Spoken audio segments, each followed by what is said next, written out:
As coalition forces continue to pound Islamic State targets in Iraq and Syria amid reports that the militants breached Iraq's largest oil refinery, Iraqi Prime Minister Haider al-Abadi made his first trip to the White House Tuesday, and he pledged to retake Anbar and Nineveh provinces from the Islamic State with the coordination and help of the United States. We need support from the U.S. and the coalition forces and regional governments, and President Obama and the U.S. administration have expressed full readiness to provide support for our security forces in our effort to liberate all of Iraq. Despite reports that Mr. Abadi planned to ask for U.S. help in obtaining advanced weaponry such as drones, the White House said Tuesday there were no specific requests of military assistance from the Iraqi leader. The talks instead focused on improving coordination between the two governments and their militaries.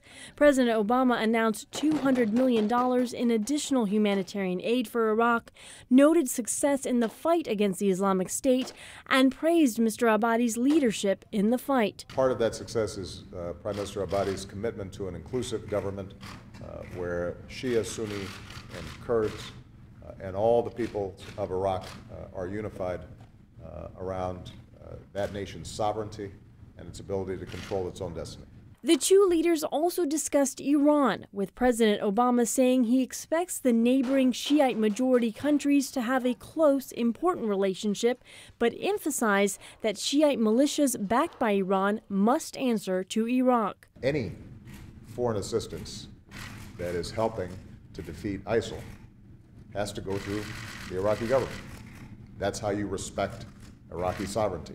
Brian Katulis with the Center for American Progress says Prime Minister Abadi is working to dispel any concerns the Obama administration may have about Iran steering sectarian tensions in Iraq. They have a much better relationship than they did with Maliki, and he's going to have to actually continue to say the right things about working with Iraqis from across the spectrum to be able not only to defeat ISIS but then to stabilize the country.